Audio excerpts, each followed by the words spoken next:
샬롬, 수요일에 오신 우리 귀한 성도님들을 사랑하고 축복합니다.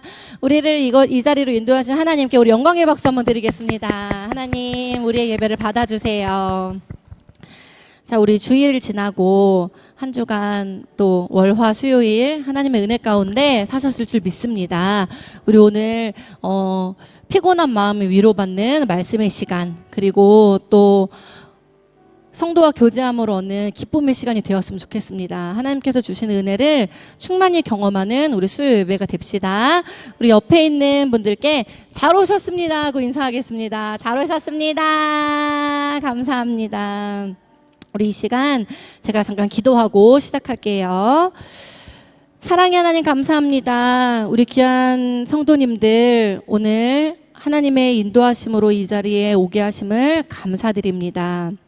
오늘 우리의 예배 가운데 하나님 충만히 역사하셔서 성령의 역사하심을 우리가 느끼게 하여 주시고 선포되는 말씀을 통하여 우리의 마음과 우리의 생각이 바뀌게 하시고 변화되게 하시며 우리의 삶 가운데 하나님의 말씀이 작동되는 역사가 일어나기를 간절히 원하옵니다.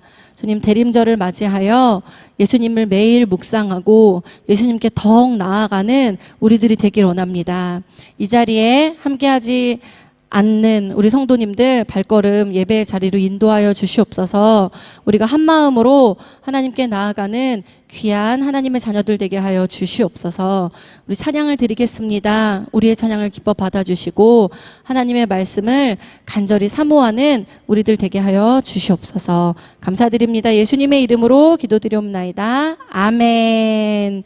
우리 모일 때 주 성령 임하리 찬양하며 성령님 축복 경험하는 시간 가지도록 하겠습니다.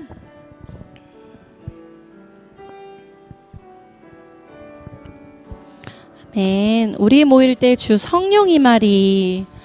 우리 모일 때 주 성령 임하리.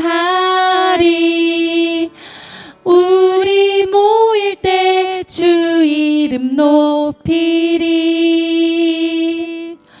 우리 마음 모아 주를 경배할 때 주님 축복하시리.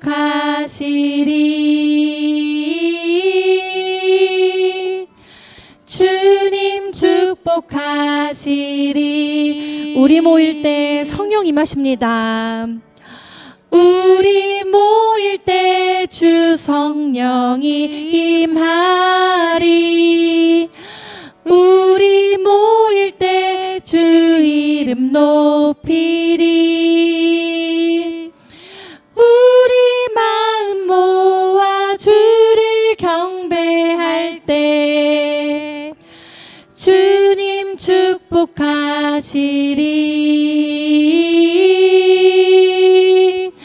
주님 축복하시리.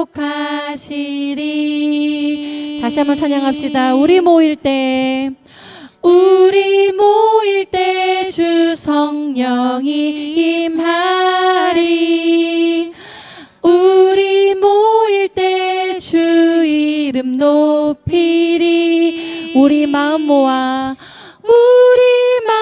모아 주를 경배할 때 주님 축복하시리.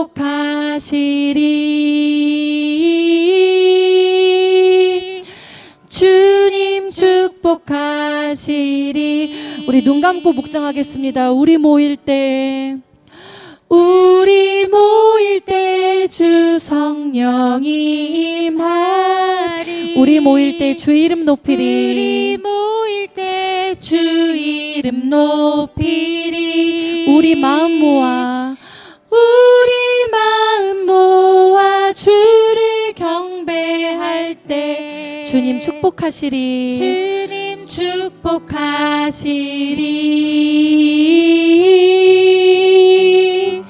주님 축복하시리. 아멘. 우리 지금 찬양 중에 성령님께서 임하신 줄을 믿고 주님 축복을 기대하며 우리 이 시간에 성탄 찬양 같이 불렀으면 좋겠습니다. 천사들의 노래가 우리 박수 치면서 찬양하겠습니다.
베들레헴 달려가 나시나기 예수께 꿇어 경배합시다. 탄생하신 아기께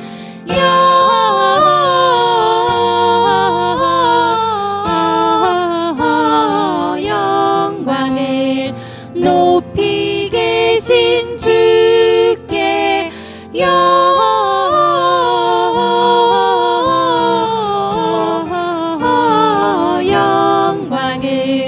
높이 계신 주님. 구유 안에 누이신 구유 안에 누이신 어린 아기 예수께 우리들도 다 함께 기쁜 찬송 부르자.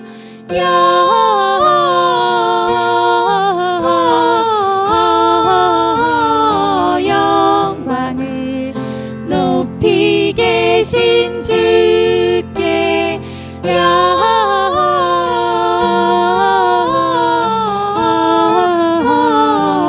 영광을 높이 계신 주님께.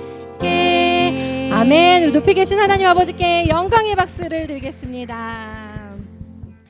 내게 강 같은 평화, 내게 강 같은 평화, 내게 강 같은 평화가 넘치네. 할렐루야. 내게 강 같은 평화, 내게 강 같은 평화, 내게 강 같은 평화 넘치네. 내게 바다 같은 사랑, 내게 바다 같은 사랑, 내게 바다 같은 사랑, 내게 바다 같은 사랑 넘치네.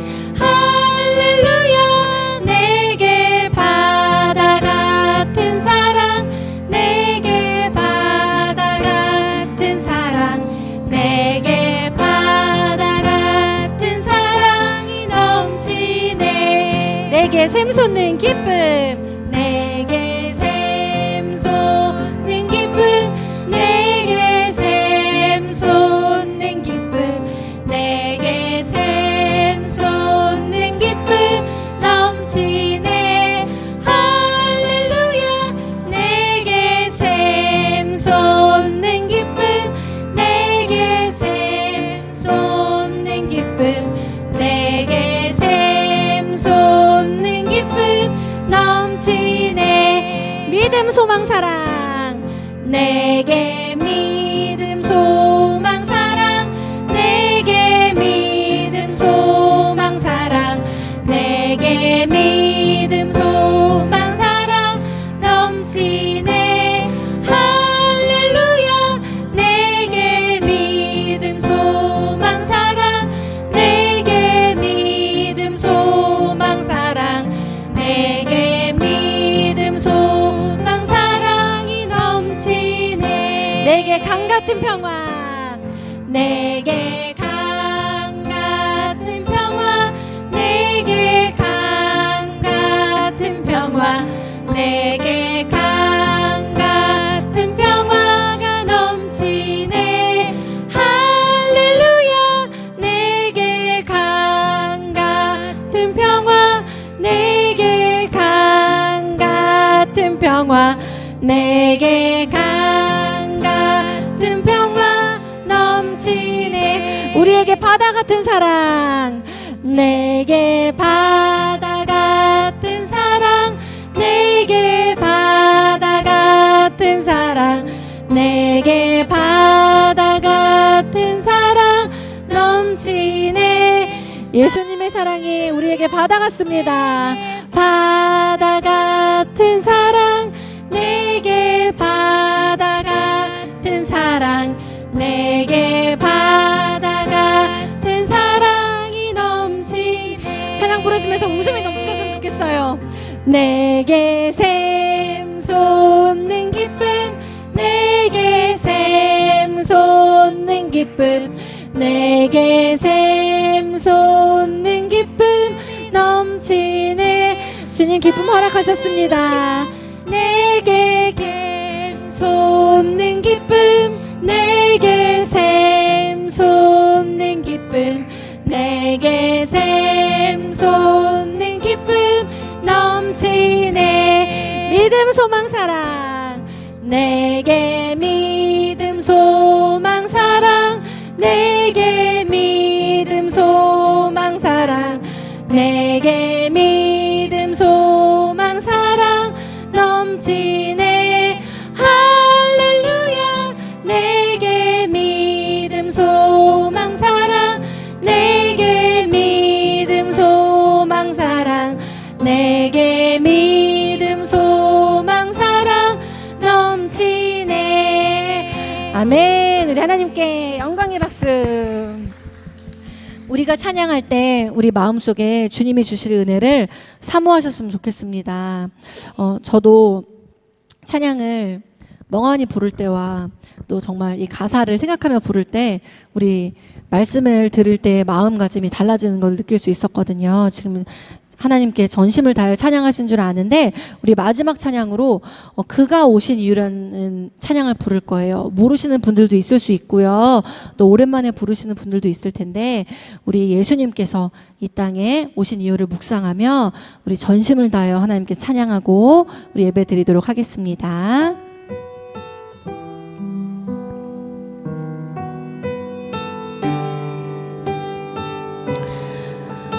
우리를 지으신 그대로 회복시킨 창조주 그리스도, 이 땅에 사랑으로 오신 예수님을 묵상하며 찬양합시다.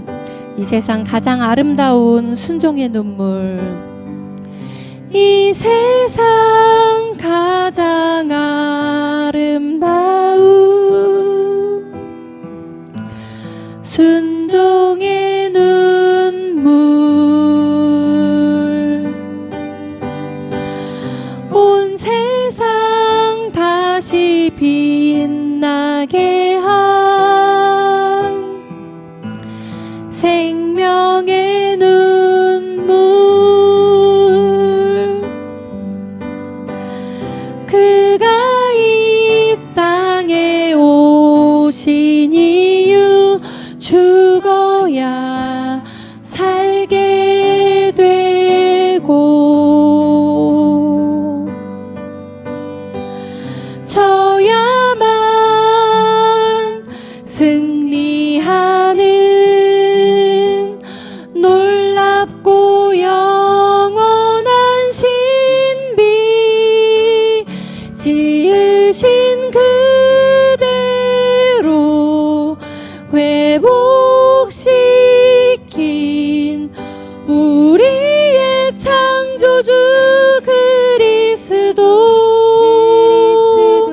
십자가의 길로 아버지 뜻 이루셨네. 그가 이 땅에 오신 이유, 이제 우리에게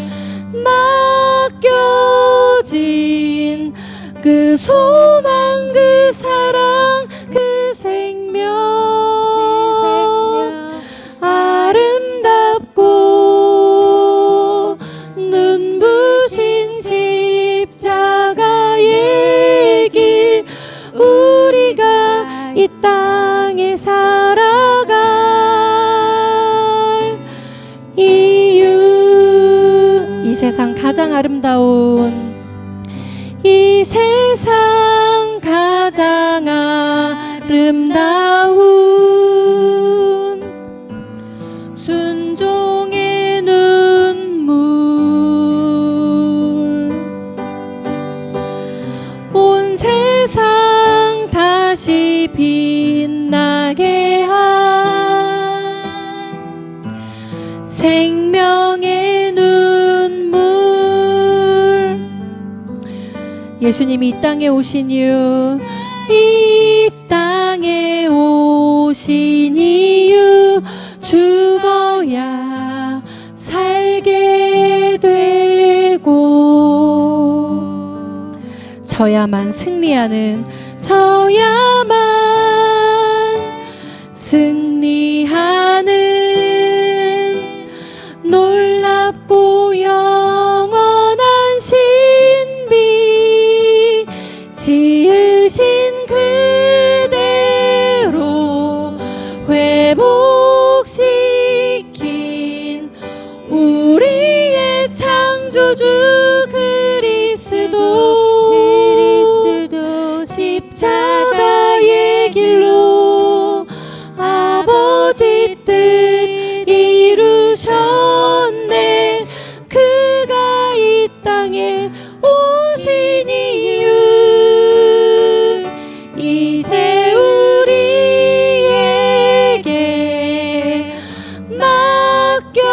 맡겨진 그 소망, 그 사랑, 그 생명, 아름답고 눈부신 십자가의 길, 우리가 이 땅에 살아갈 이유, 지으신 그대로, 지으신 그대로 회복시킨 우리의 창조주 그리스도, 십자가의 길로 아버지 뜻 이루셨네. 그가 이 땅에 오신 이유, 이제 우리에게 맡겨진 그 소망, 그 사랑, 그 생명, 십름답고 눈부신 십자가의 길, 우리가 이 땅에 살아갈 이유. 아멘. 우리 이 시간에 함께 기도했으면 좋겠습니다. 우리 예수님이 오셨던 첫 번째 크리스마스, 우리를 살리기 위해서, 우리를 지으신 그대로 회복하기 위해서, 하나님 나라로 초청하기 위해서 이 땅에 오신 예수 그리스도, 우리 살아계신 하나님께 감사기도 드리시고 우리 다시 오실 예수님을 기다리며 기도했으면 좋겠습니다. 이 시간에 주님의 이름을 한번 주여 부르시고 기도하겠습니다. 주여, 하나님, 죽을 수밖에 없는 우리들에게 생명을 다시금 허락하여 주시고 영원한 생명을 주시기 위해서 독생자 예수님을 보내주심을 감사드립니다. 아버지, 우리에게 늘 매년마다 찾아오는 크리스마스가 아니라 우리에게 첫 번째로 보내주신 그 아기, 그 아들 예수 그리스도를 생각하게 하여 주시고 다시 오실 예수님을 기다리며 우리가 찬양하며 나아가게 하여 주시옵소서. 기도로, 소망으로 그 예수님을 기다리게 하여 주시옵소서. 우리는 매일을, 일상을 살아갑니다. 아버지, 정말 치열한 삶 가운데 예수님을 기억하며 살아가는 것이 우리의 삶의 기쁨이 되게 하여 주시고 예수님만이 우리의 참 소망이 되게 하여 주시옵소서. 우리가 무엇을 바라고 살겠습니까? 우리가 무엇을 의지하고 살겠습니까? 우리가 무엇을 구하며 살겠습니까? 아버지, 우리가 세상에 구하는 것들을 구하지 않게 하여 주시고 오직 하나님의 사랑, 예수 그리스도를 묵상하며 살아가게 하여 주시옵소서. 다시 오실 예수님을 기다리며 살아가게 하여 주시옵소서. 이번 대림절을 통하여서 우리 성도들의 마음속에 하나님의 사랑이 더욱더 커져가게 하여 주시고 예수님을 기다리는 그 소망이 더욱더 커져가게 하여 주시고 하나님 주신 사랑으로 말미암아 내 친구들, 내 이웃들, 내 가족을 사랑하고 하나님께 말씀으로 나아갈 수 있는 귀한 우리 믿음교회 성도들 되게 하여 주시옵소서. 모든 것을 인도하실 하나님을 찬양합니다. 감사합니다. 주님, 살아계신 하나님 아버지, 지금도 살아계신 예수님, 그 예수님의 곁으로 인도하실 성령님, 우리가 삼위일체 하나님을 믿습니다. 이 시간에 하나님을 기다립니다. 하나님, 우리 마음속에 찾아오시기를 기다립니다. 그저 말씀 듣고 위안받으려고 나온 자리가 아닙니다. 주님, 이 자리에 귀한 발걸음한 성도님들 오늘 한 명도 그냥 왔다 그냥 돌아가지 않도록 인도하여 주시고 하나님의 말씀의 능력으로 채워주시고 복음으로 가득 차게 하여 주시고 삶이 복음이 되게 하여 주시옵소서. 그리고 이 대림절 우리에게 다시 오실 예수님을 기다리게 하여 주시옵소서. 우리에게 잃었던 눈물이 회복되게 하여 주시고 메말랐던 마음이 다시 촉촉해지게 하여 주시며 성령의 열매가 주렁주렁 맺힐 수 있는 그런 12월이 되게 하여 주시옵소서. 하나님, 오늘 말씀을 기대합니다. 기대하는 자들에게 하나님 충만히 채워주시옵소서. 감사합니다. 주님 홀로 영광 받아주세요. 살아계신 예수님의 이름으로 기도드리옵나이다. 아멘. 네, 오늘 하나님께서 우리에게 주시는 말씀 신약성경 마태복음 5장 43절에서 48절까지의 말씀 함께 보겠습니다. 신약성경 마태복음 5장 43절에서 48절까지의 말씀입니다.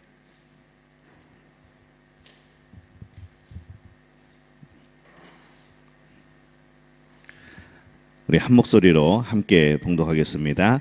또 내 이웃을 사랑하고 내 원수를 미워하라 하였다는 것을 너희가 들었으나 나는 너희에게 이르노니 너희 원수를 사랑하며 너희를 박해하는 자를 위하여 기도하라. 이같이 한즉 하늘에 계신 너희 아버지의 아들이 되리니 이는 하나님이 그 해를 악인과 선인에게 비추시며 비를 의로운 자와 불의한 자에게 내려주심이라. 너희가 너희를 사랑하는 자를 사랑하면 무슨 상이 있으리요? 세리도 이같이 아니하느냐? 또 너희가 너희 형제들에게만 무난하면 남보다 더하는 것이 무엇이냐? 이방인들도 이같이 아니하느냐? 그러므로 하늘에 계신 너희의 아버지의 온전하심과 같이 너희도 온전하라. 아멘. 할렐루야. 우리 옆에 분들에게 인사합니다. 하나님이 우리와 함께 하십니다. 예, 한 번 더 인사합니다. 예수님의 빛 앞에 섭시다. 우리 대림절 첫 번째 우리 주간을 지나고 있습니다. 우리 주일에 말씀 나눈 것처럼 우리가 예수님의 빛 앞에 서서 우리 마음속에 있는 여러 가지 그런 어둠들을 몰아내고 또 예수님의 빛으로 가득 채워지는 그런 복된 삶이 이어지시기를 바랍니다. 아멘 하신 거죠? 예, 그러지. 예. 앞에 있으면 잘 안 들려요.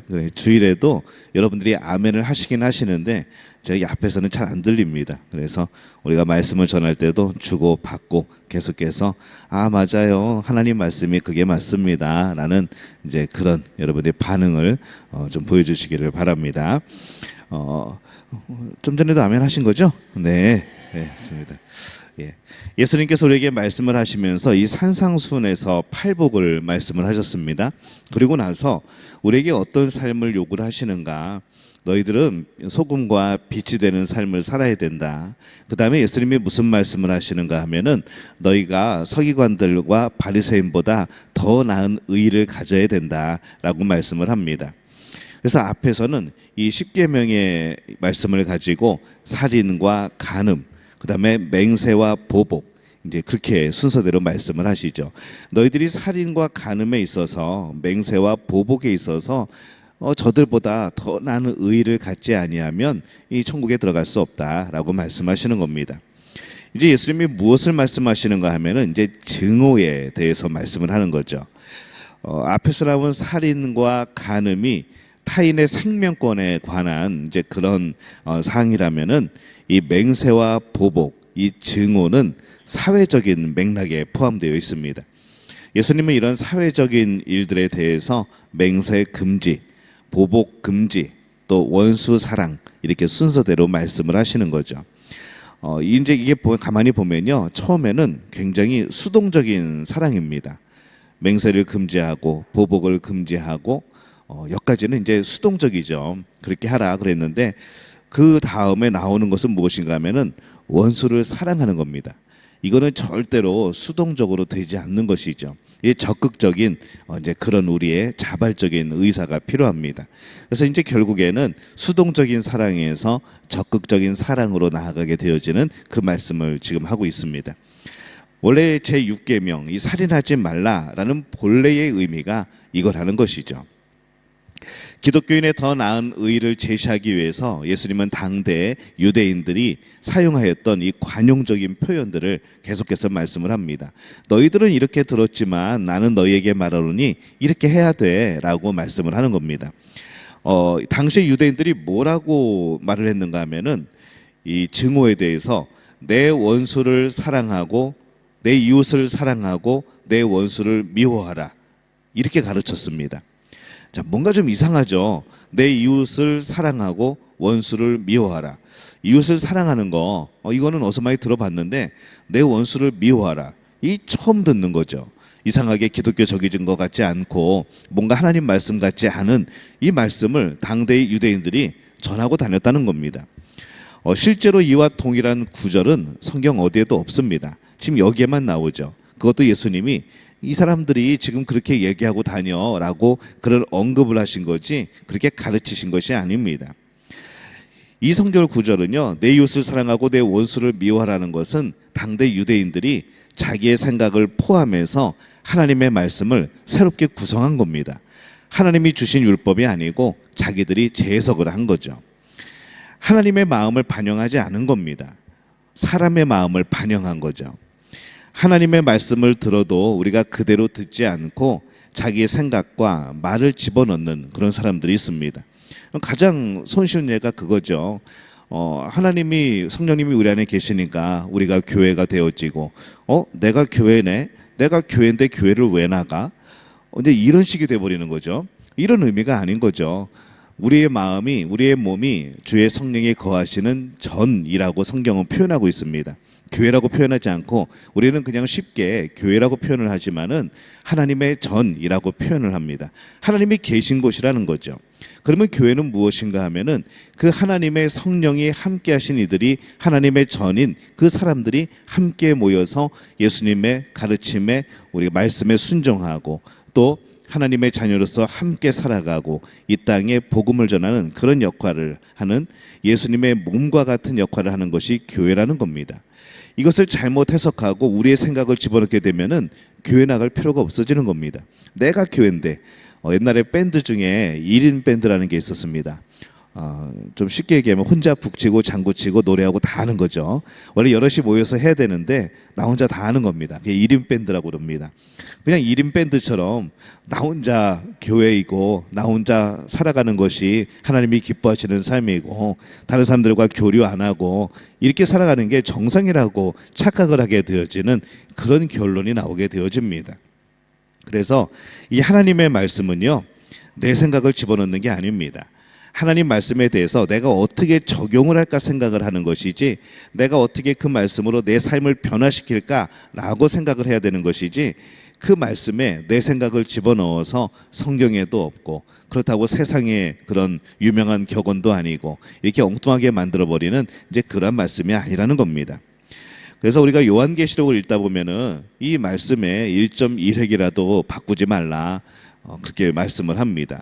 이 말씀을 가감하지 말라는 것이 이 요한계시록에만 있는 것이 아니고 사실은 우리가 성경에 주어진 모든 말씀을 그대로 받아들이고 그에 대해서 우리의 반응과 우리의 결단이 필요한 것이 바로 이 말씀 앞에 서는 그러한 우리의 자세가 되어야 됩니다. 그래서 이 유대인들이 말한 이 표현들은요, 성경이 직접 말씀하신 또 성경을 직접 인용한 그런 것이 아니라 이 바리새인들의 신념이 포함된 그런 새로운 율법의 해석인 겁니다. 레위기 19장 18절에는 뭐라고 되어 있는가 하면은 이렇게 되어 있습니다. 원수를 갚지 말며 동포를 원망하지 말며 내 이웃 사랑하기를 내 자신과 같이 사랑하라. 나는 여호와이니라. 이게 원래의 하나님이 주신 말씀입니다. 근데 아까 그것은 뭐라고 되어 있죠? 내 이웃을 사랑하고 내 원수를 미워하라. 이 말씀이 아니었던 겁니다. 그래서 이거 가만히 앞에 거를 보면요, 원수를 갚지 말고 맞죠? 내 자신과 같이 요거를 생략하고 뭐라고 되어 있는가 하면 내 뒤에다가 네 원수를 미워하라. 이것을 바리새인들이 추가시킨 겁니다. 그래서 자기 마음대로 성경의 한 부분을 빼내버리고 한 부분을 추가해 놓고 또 이 말씀 저 말씀 섞어가지고 새로운 말씀을 만들어내고 이게 과연 무엇인가 생각해 보면요, 우리의 그런 악한 본능입니다. 어떤 의지인가 하면은 내 본능대로 살겠다 라고 하는 그런 마음의 표현인 것이죠. 하나님의 말씀이 아니고 내 본능대로 살겠다, 내가 원하는 대로 살겠다.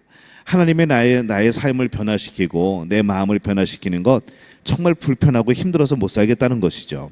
그래서 나는 이 말씀을 가지고 내 본능에 충실한 대로 하나님의 말씀을 변형시켜서 살겠다라는 그런 의지의 표현이 이웃을 사랑하고 원수를 미워하라고 하는 바로 그러한 이제 자기들이 마음대로 만들어낸 율법이 나오게 된 그런 배경입니다. 우리도 그렇죠. 사람이요, 내가 변화되어야 되는데 자꾸 다른 사람을 변화시키려고 그럽니다. 이게 참 쉽지 않습니다. 내 자신도 변화가 안 되는데 다른 사람이 변화되겠습니까?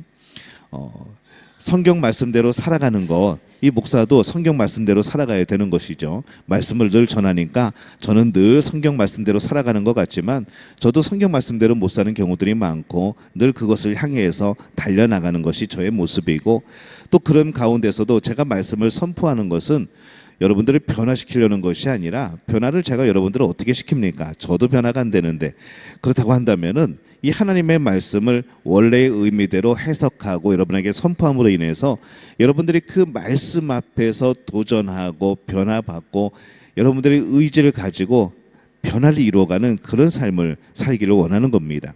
뭐 이렇게 앞에서 우리가 막 교육을 하면은 사람들이 바뀐다고 하지만은 어디까지 바뀌겠습니까? 뭐 질서는 지킬 수 있겠죠. 뭔가 좀 똑똑해질 수는 있을 겁니다.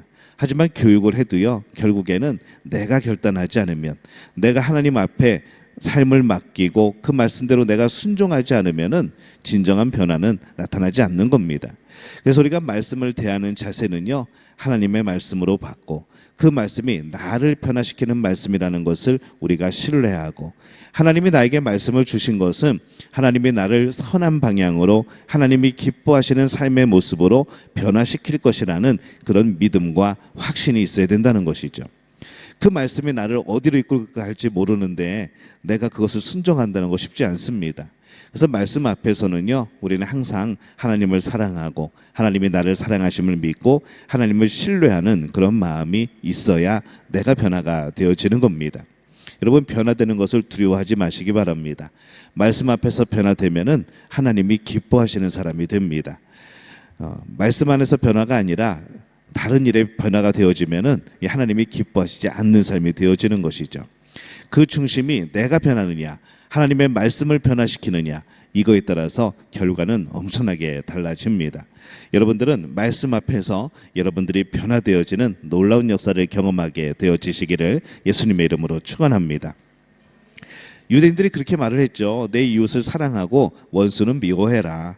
예수님이 이에 대해서 야, 너희들이 이렇게 들었지만은 이게 아니라 나는 이렇게 말할 거야 라고 말씀을 하죠. 마태복음 5장 44절에 이렇게 말씀합니다.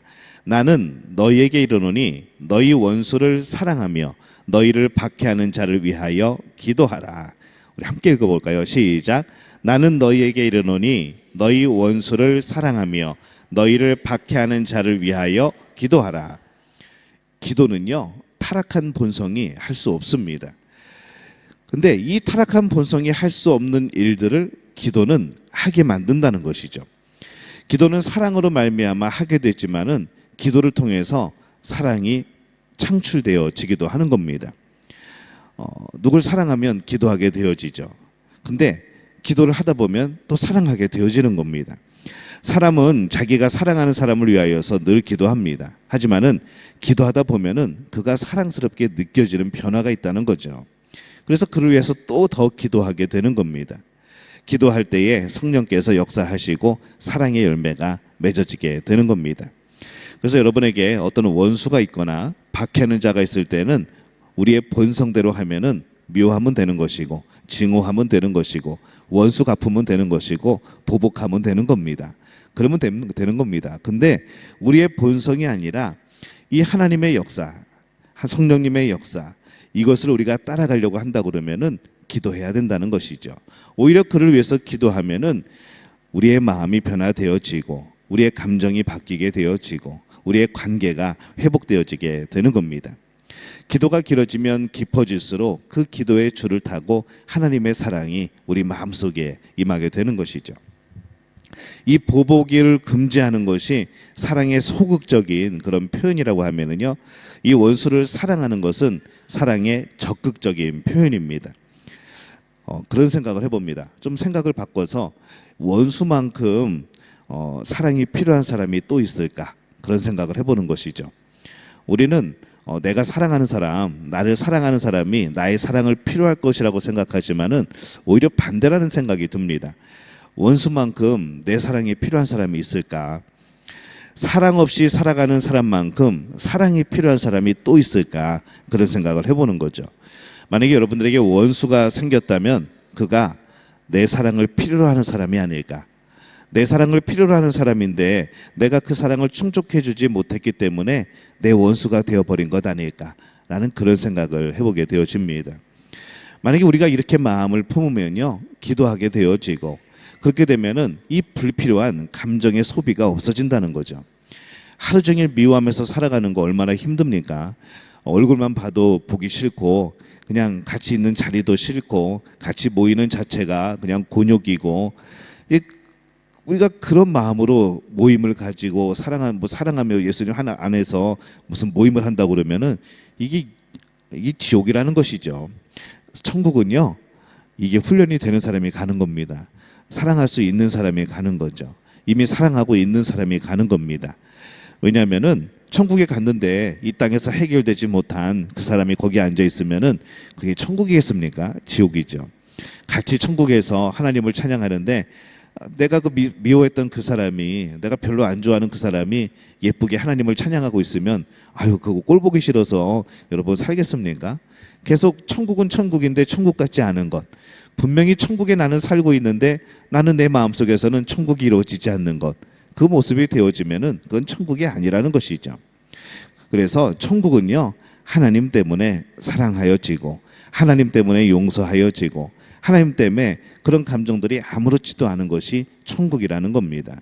여러분들은 지금부터 천국을 연습해야 됩니다. 천국을 연습한 자만이 그곳에서 진짜 천국이 되어서 행복하게 살아가는 것이죠. 여러분들은 지금 지옥을 살아가고 있습니까? 천국을 살아가고 있습니까? 왔다 갔다 하죠. 하루에도 몇 번씩, 몇 번입니까? 몇백 번씩 천국이 되었다, 지옥이 되었다, 누구가 사랑스러웠다, 누구가 또 미워졌다. 그냥 말 한마디 하면은 그 말을 왜곡해서 듣고 내 감정을 실어가지고 그 사람이 나를 공격했어, 그 사람이 나에게 욕을 했어, 오해를 하게 되어지고, 오해가 오해를 쌓이고 또 서로 그것을 전하는 사람들이 생겨나고, 처음에는 그런 내용이 아니었는데 돌고 돌아서 들어오는 내용 보면은 전혀 다른 내용이고, 무슨 새로운 세상 사람들은요, 한편에 그런 생각이 듭니다. 정말 대단한 소설가들이다.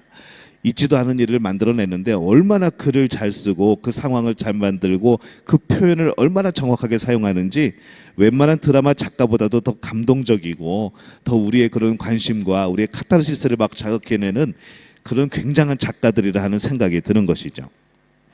여러분 생각에 여러분 속지 마시기 바랍니다. 여러분의 마음에 드는 생각들 있잖아요. 그게 성령님이 주시는 생각이 아닐 때에 그때도 여러분들은 귀를 기울인다는 거죠.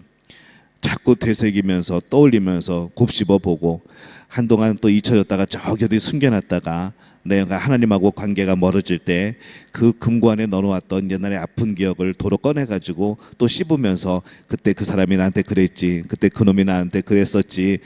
이 우리의 삶이 이렇다는 것이죠. 이게 완전히 해결되려고 하면요, 소설 쓰지 말아야 됩니다. 자꾸 꺼내지 말아야 된다는 것이죠.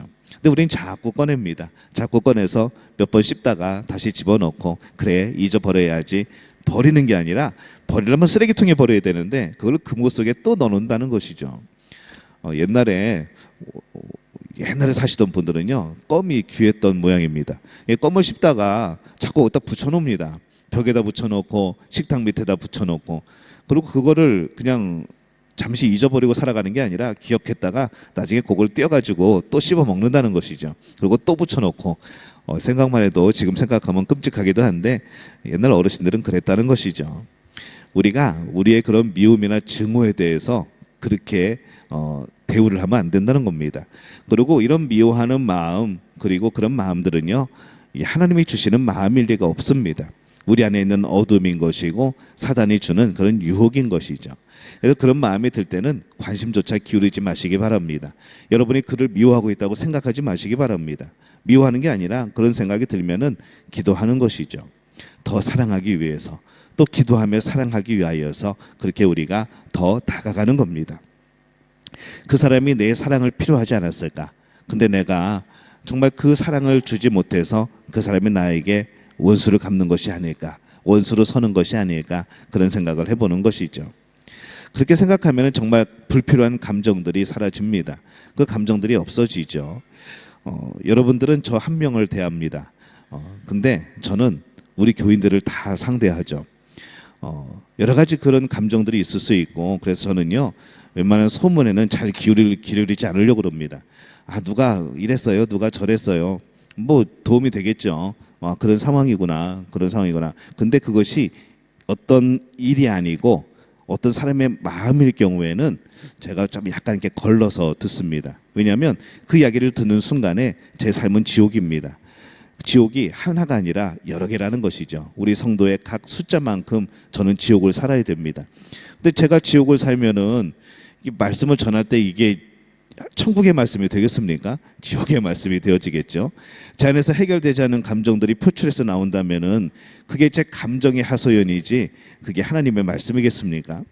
나름대로 저는 그런 속에서 굉장히 이제 많은 노력을 하고 또 갈등을 겪고 이제 제 마음을 다스리는 거에 많은 시간을 투자를 합니다. 이제 그런 것이죠. 근데 여러분들도 그래야 된다는 것이죠. 나를 기쁘게 하는 것, 그것이 이제 하나님도 함께 기뻐하는 것이죠. 하나님을 기쁘게 하는 것, 하나님이 원하시는 것, 누구보다도 여러분들이 가장 잘 압니다. 왜냐하면 여러분 마음속에 누가 계셔요? 성령님이 계시기 때문에. 그 잊어버리면 안 됩니다. 내 마음속에는 항상 성령님이 계신 겁니다. 그렇기 때문에 어떤 이야기를 들었을 때 마음이 불편하면요, 그 성령께서 야 빨리 필터를 써가지고 걸러들어, 원래 핵심만 들어 라고 말씀하시는 거라는 거죠. 또 근데 그거를 갖다가 필터 싹 빼버리고 그 사람이 나한테 그래서 하고 내 안에 감정을 솟아오르기 시작하면요, 이건 하나님의 관계까지도 망가지는 겁니다. 내 안에 성령님이 근심하신다는 것이죠. 그래서 우리는 불필요한 감정의 낭비를 막으시기를 바랍니다.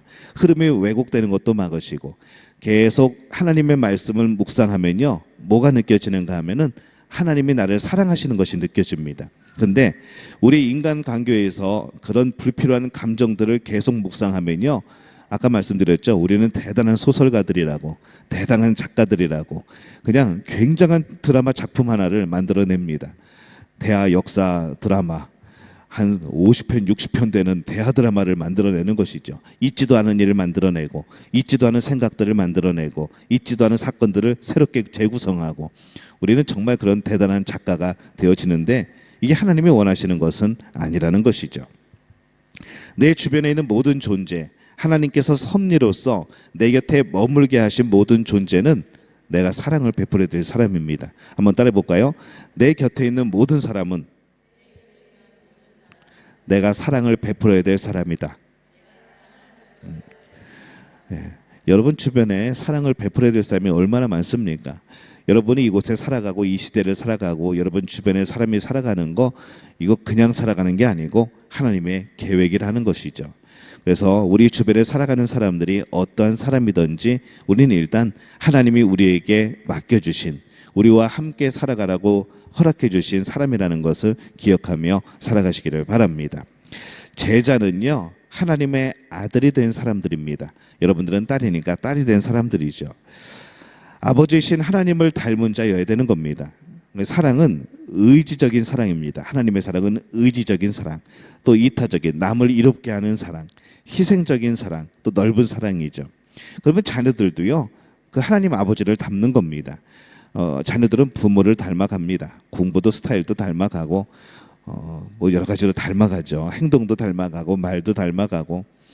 우리 아이들은 목사가 아님에도 목사같이 생각을 하고, 참 가끔가다 좀 어이가 없을 때도 있긴 한데, 그런 걱정을 자기네들이 왜 하는지 모르겠지만은 그냥 늘 제가 기도하고 기도 제목을 내어놓고 제가 늘 생각하고 그런 것들을 자연스럽게 이렇게 받는 겁니다.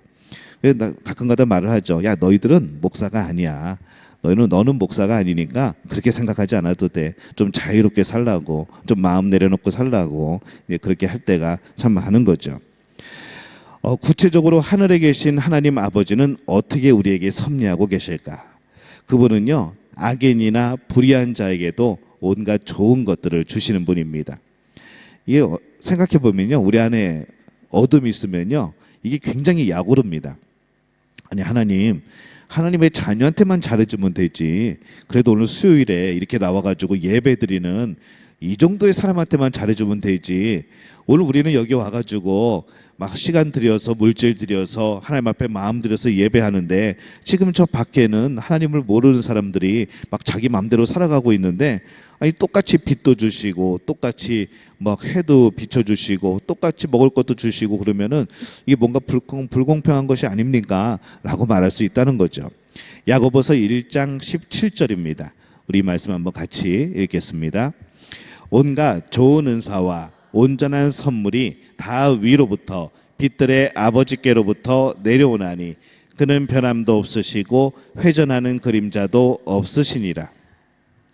빛들의 아버지시지만은, 우리 빛들의 아버지가 되시지만은 어둠 가운데 있는 자녀들에게도 역시 좋은 것을 주신다는 것이죠. 하나님은 이 햇빛을 좋은 사람에게도 주시지만은 악인에도 똑같이 주십니다. 비가 필요할 때는 우리들에게도 그것을 주시지만은 악한 이들에게도 똑같이 비를 주십니다. 하나님은 하늘에서 비를 주시지만은 의로운 자에게뿐만 아니라 불의한 자에게도 그것을 주신다는 것이죠. 상대방이 의인이나 우리 형제라고 그러면요, 누가 사랑하지 못하겠습니까? 웬만하면 사랑하죠. 내 자녀인데, 내 남편인데, 내 아내인데, 우리 친척인데, 우리 공동체인데 뭐 사랑을 베푸는 것은 그렇게 어렵지 않습니다. 근데 상대방이 만약에 원수라면 이 원수가 꼭 멀리 있는 것은 아니죠. 우리 가까이, 내 자식이 원수가 될 수도 있고 내 남편이 원수가 될 수도 있고 아내가 왼수가 될 수도 있는 거죠. 그때는 원수라고 표현하지 않고 뭐라고 표현합니까? 왼수라고 표현을 합니다. 이 왼수가 되어지면 문제가 좀 달라집니다. 그래서 사랑은요, 의지적인 선택입니다. 그냥 자연스럽게 끌려가는 것이 아니라 내가 의지를 가지고 선택해서 사랑해야 된다는 것이죠. 그래서 사랑을 하면요, 영역이 넓어집니다. 자기가 확장되는 것이죠. 사랑을 하는 것은 내 좁은 자아를 넓게 확장시킬 수 있는 좋은 기회가 되어집니다. 이게 결코 자연적으로 되지 않는다는 것이죠. 그냥 살다 보면은 내가 사랑하게 되겠지, 내가 사랑을 베풀게 되겠지, 절대로 안 됩니다. 왜냐하면 우리의 본성은 사랑하지 않는 게 우리의 본성이거든요. 원수를 미워하라라고 하는 게 우리의 본성입니다. 그렇기 때문에 자연적으로 이게 이루어지지 않습니다. 그래서 기도해야 하는 것이죠. 하나님께 도움을 구하는 겁니다. 그럴 때만 우리는 하나님이 기뻐하시는 일을 할 수가 있고, 그때서야 우리는 사랑을 할 수가 있게 되어지는 것이죠. 멀리 있는 원수는요, 그래 내가 그 사람이 나한테 이런 일들을 행했지만은 그냥 내가 용서하지 뭐, 내가 사랑해야지 뭐, 이렇게 말하면 끝납니다. 왜냐하면 멀리 있으니까, 안 보이니까. 그런데 가까이 있는 원수는요, 우리의 현실입니다. 자주 보거든요. 어쩌면 매일 볼 수도 있거든요. 근데 그냥 매일 봐도 영향을 안 끼치면 되는데, 이놈의 원수가 늘 영향을 끼치는 거죠. 내 삶을 침범해 오고 내 삶에 해를 끼치고, 이게 현실입니다. 그래서 가까이 있는 원수는 현실이라는 거죠. 근데 예수님이 우리에게 원하시는 것은 뭐냐? 예수님은 열등이나 동등을 원하시는 게 아닙니다. 그 사람보다 못하거나 그 사람보다 똑같이 되는 걸 원하시는 것이 아니라 월등한 것을 원하신다는 거죠. 이 세상의 사람들보다, 서기관과 바리새인보다 더 월등한 그런 사랑을 베푸시기를 원하십니다. 남보다 더하는 것이 있어야 된다는 거죠. 세상 사람과 차원이 다른 겁니다. 그래서 십자가의 도는요, 제자의 도는 마이너스가 아니고 플러스입니다. 더해야 된다는 것이죠. 십자가가 더하기 아닙니까? 더해야 된다는 것이죠. 뭘 빼가지고 완성시키는 것이 아니라 더해서 덧붙여서 완성시키는 것이 바로 십자가의 사랑인 겁니다. 더 나은 의의를 갖는 사람, 세상과 다를 뿐만 아니라 세상보다 더 사랑하는 사람, 그 사람이 바로 성도라는 것이고 하나님의 자녀라는 겁니다. 원수를 사랑하는 문제에 대해서 이 마틴 루터 킹은 왜 원수를 사랑하는가, 그리고 어떻게 원수를 사랑하는가, 이렇게 말을 했습니다.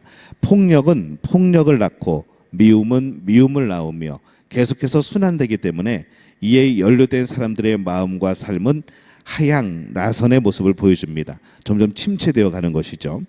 희생당하는 사람이 진정으로 용서하지 못한다면 그 사람의 마음속에 악이 자라서 그를 괴롭게 할 겁니다. 이 사람은 미워하는 사람과 똑같은 해를 당하게 될 것입니다. 이 악순환을 끊는 길은 용서밖에 없습니다. 오직 사랑만이 원수를 친구로 변화시킬 수 있는 유일한 힘입니다. 왜냐하면 그것은 창조적이고 구속적인 능력을 가지고 있기 때문입니다. 미움을 사랑으로 대처하기로 결심해야 됩니다. 그러면 자유와 억압자 둘 다 얻을 것이기 때문입니다. 우리의 승리는 갑절의 승리가 될 것입니다. 그가 이렇게 말을 합니다.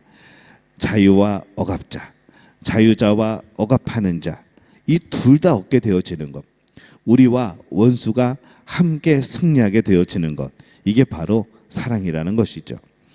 예수님은 인류의 구원을 위해서 죽기 위하여서 이 땅에 오셨지만 십자가를 지고 죽으시는 과정은요, 모든 악이 있었고 불의하였고 그리고 억울하였습니다. 뭔가 받아들일 만한 내용이 하나도 없었던 것이죠. 그럼에도 불구하고 예수님은 고난을 그대로 받고 십자가에 못 박혀 죽으십니다. 죽음보다 더 힘든 것은 죽기 전인 것이죠. 그 죽기 전에 얼마나 힘든, 얼마나 부끄러운, 얼마나 창피한 일들을 많이 당했습니까? 그게 사실은 더 힘든 거죠. 근데 예수님은 그 모든 과정을 거치면서 화를 내지 않습니다. 사람들을 위협하지 않습니다. 너 지금 못 봐갔지? 너 좀 이따 봐봐. 너 창으로 나 찔렀지? 너 조금만 기다려 봐봐. 이렇지 않으셨다는 거죠. 털 깎는 자 앞에서 잠잠한 양처럼 모든 것을 받아들입니다. 모든 것을 다 용서하십니다. 아마 이 겟세마네 기도에서 준비한 그런 기도의 위력이 아닐까, 그런 생각을 해보는 것이죠. 예수님은 십자가에서 이렇게 말씀을 합니다. 누가복음 23장 34절 말씀, 우리 함께 읽어볼까요? 시작. 이에 예수께서 이르시되 아버지 저들을 사하여 주옵소서, 자기들이 하는 것을 알지 못함이니이다 하시더라. 그들이 그의 옷을 나눠 제비 뽑을세. 예수님은 저들의 죄를 사하여 주옵소서, 자기들이 하는 것을 알지 못함이니이다. 예수님은 그렇게 품으시는데 지금 그 다음에 사람들은 뭐 할까요? 야, 옷이 생겼다. 사형수의 옷들은 복이 있다더라. 저 행운이 온다더라. 찢어 가지는 것이죠. 그들은 여전히 똑같습니다. 근데 예수님은 사랑하시는 거죠. 어쩌면 우리의 원수는요, 변화 안 될지도 모릅니다.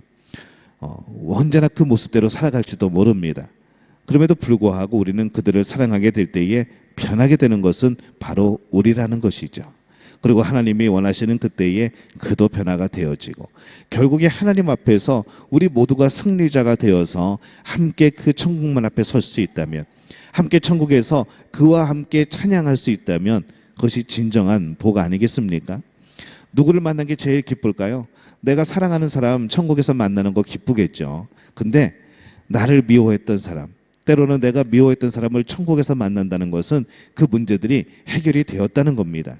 그만큼 또 기쁜 게 어디 있을까? 그만큼 또 감사한 게 어디 있을까? 생각을 해보는 겁니다. 원수를 사랑하는 자에게는 상이 있습니다. 성경에 보면요, 하늘에서 주시는 상이 크다라고 표현할 때가 있습니다. 마태가 참 즐겨하던 그런 단어이죠. 10번 이상 사용이 됩니다. 특히 어디에 많이 나오는가? 지금 우리가 나누고 있는 산상수훈에 그 말씀이 참 많이 나옵니다. 우리에게는 상급이 있다는 것이죠. 천국에는 우리를 위한 상급이 예비되어 있다는 겁니다. 이 상은 하나님이 주시는 상이고 하늘나라에서 받는 상이고 가장 큰 상입니다. 여러분, 구원은요, 은혜로 받는 겁니다. 구원은 상이 아닙니다. 구원은 하나님의 전적인 은혜로 자격이 없지만 우리가 받는 겁니다. 근데 상급은 어떻게 받을까요? 은혜로 받는 게 아니고 충성함으로 받는 겁니다. 이것은 내 의지라는 것이죠. 그래서 우리는 구원받는 믿음을 넘어서서 상급받는 믿음으로 나아가야 되는 겁니다. 근데 이렇게 설명하지 않고 우리는 예수님 열심히 믿으면 상급받습니다라고 설명해 버리면은 이게 구원도 상이고 세상에 살아가면서 잘 되는 것도 상이고 이렇게 되어버리는 것이죠. 그러니까 엉뚱한 상을 자꾸 바라게 된다는 겁니다. 구원은 하나님의 은혜로 주어지는 것, 그리고 하늘나라에서의 상급은 우리의 충성함으로 받게 되어지는 것, 이것을 기억하시기를 바랍니다. 그래서 우리는 구원받는 믿음을 넘어서서 상급받는 믿음으로, 하늘에서 상급받는 믿음으로 나아가야 되는 겁니다. 그래서 바울 서신에 보면은 요한계시록에 보면요, 면류관이라고 표현을 합니다. 면류관을 우리가 받죠. 근데 그 면류관이 큰 상급입니다. 이 상을 대체하는 용어인 것이죠. 상급을 받았는데 그 상급을 가지고 뭘 합니까? 천국에서 우리의 상급은 뭐 물질이겠습니까? 아니면 어떤 물건이겠습니까? 면류관, 영광된 것이라는 것이죠. 그럼 사람들이 어떻게 합니까? 내가 받은 그 상급을 하나님께 돌려드립니다. 하나님, 난 하나님으로 좋다는 것이죠. 이 상급, 하나님이 주신 상급인데 이 영광됨을 나는 하나님께 다시 돌려드리겠다는 겁니다. 그러면서 면류관을 던지면서 면류관 가지고 주 앞에 들이세요. 우리 찬송가도 있지만은 이제 그런 모습이 되어진다는 것이죠. 여러분들은 천국을 살아갑니까? 지옥을 살아갑니까? 하나님은 이 모든 일을 통하여서 우리에게 원하시는 것이 있습니다. 무엇인가 하면은 온전하게 되라라는 것이죠. 이 온전하다라는 말은요, 헬라어로 텔레이오스라는 단어를 씁니다. 목적이라는 단어, 텔로스, 나아가는 것. 이제 그래서 목적을 향해 나아가는 것, 목적지에 도달하는 것, 그런 의미죠. 근데 그 목적지가 어디냐? 하나님이 원하시는 것은 온전한 것, 이것이 우리의 목적지라는 겁니다. 한마디로 성결이죠. 우리 중생 성결 신유 재림, 성결이라는 겁니다. 거룩함이죠. 그래서 우리는 하나님의 거룩함의 수준에 도달해야 되는 겁니다. 이것이 기독교인의 완전이라고 하는 그러한 의미입니다. 내가 거룩하니 너희도 거룩할지어다. 우리는 거룩한 척하는 사람들이 아니고 거룩해야 된다는 것이죠. 왜냐하면 하나님이 거룩하시기 때문에 그의 자녀들도 거룩해야 되는 겁니다. 그래서 성결은 우리의 신앙의 목적입니다. 더 나은 의를 추구하다 보면은 그 목적에 이른다는 것이죠. 그래서 이 산상수훈을 우리가 함께 말씀을 나누면서 더 나은 의를 너희가 가져야 된다. 그 안에서 여러 가지 항목들이 있었고 여러 가지 주제들이 있었고 앞으로도 주제가 좀 남아 있습니다. 계속 우리가 더 나은 의가 뭘까? 우리가 성결로 나아가는 그런 요소들이 과연 무엇일까? 어떻게 나갈 수 있을까? 무엇이 변화되어야 될까? 우리가 계속 이 말씀을 나눌 겁니다. 우리의 삶이 날마다 변화되어져서 정말 성결을 향하여 나아가는, 하나님의 거룩하심을 향하여 나아가는 복된 우리 믿음의 가족들이 되어지시기를 예수님의 이름으로 축원합니다.